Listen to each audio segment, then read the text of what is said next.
Balasani Kiran hot comments చేశారు. ప్రజా పాలనపై కాకుండా ఎమ్మెల్యే ఇతర వ్యవహారాలలో బిజీగా ఉన్నారని విమర్శించారు. కలెక్షన్స్, కౌంటింగ్లలో బిజీగా ఉన్నట్లు వార్తలు వినిపిస్తున్నాయన్నారు. ఎన్నికల సమయంలో ప్రతిపాడు నియోజకవర్గంలోని రోడ్లన్నీ అభివృద్ధి చేస్తామని హామీ ఇచ్చారని, అయితే ఇప్పటికీ రోడ్ల పరిస్థితి మారలేదు అన్నారు. నియోజకవర్గంలో సరైన వైద్యం, విద్య, మౌలిక వసతులు అందుబాటులో లేవని కిరణ్ ఆరోపించారు.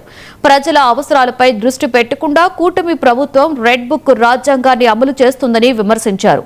రానున్న రోజుల్లో కూటమి ప్రభుత్వానికి ప్రజలు తగిన బుద్ధి చెబుతారని అన్నారు. వచ్చి రాగానే ఫస్ట్ ఇచ్చినటువంటి హామీ ఏంటి? ప్రతిపాడు నియోజకవర్గానికి రోడ్లు వేస్తానన్నారు, ప్రాపర్గా రోడ్లు వేస్తున్నారు. మీరు కావాలంటే ఇక్కడి నుంచి అటు టర్న్ తీస్తే ఆ గుంతలన్నీ కూడా కనబడుతుంటాయి. ప్రతిపాడు మెయిన్ రోడ్డు ఎంట్రన్స్ గుంతలు అప్పుడు ఎలా ఉన్నాయి, ఇప్పటికి ఎలా ఉన్నాయి?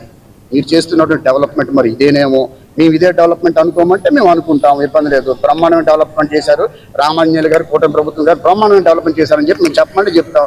అంటే వచ్చి జనాలు వచ్చి చూసారనుకోండి, ఇక్కడ అసలు వర్షం పడితే ఈ రోడ్లో ఏదైనా ఒక్క కార్ అన్నా వెళ్తుందా, ఒక్క వెహికల్ అన్నా వెళ్తుందా?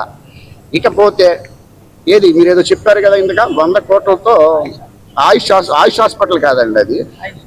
అంటే అది నేను చెప్తాను. ఆ హాస్పిటల్ ఏంటంటే రీహాబిలిటేషన్ అండ్ యోగా కేంద్రం కింద ఇవ్వడం జరిగింది.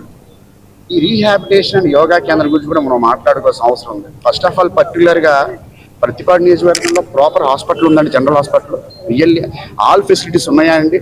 అసలు ఆ ఫెసిలిటీస్ ఇక్కడ ప్రొవైడ్ చేస్తే గుంటూరు వెళ్ళే లోపల ఎక్కడెక్కడైనా నన్నిపాడు అవచ్చు, కాట్మన్ మూలలో అవ్వచ్చు, ఎవరికైనా ఏదైనా యాక్సిడెంట్లు అయినా ఇదే రోడ్లు మీరు వేస్తాం. రోడ్లు వచ్చిన తర్వాత అన్నారు ఇదే రోడ్ యాక్సిడెంట్ జరిపోయి ఎంతమంది ట్రాక్టర్ బోల్తా పడినా, ఎన్ని ఆటోలు బోల్తా పడినా సరే మీరు ఇక్కడికి వచ్చి వాళ్ళకి ఏదైనా ట్రీట్మెంట్ చేయాలనుకుంటే ప్రతిపాడులో ప్రాపర్ ఫెసిలిటీస్ లేవు.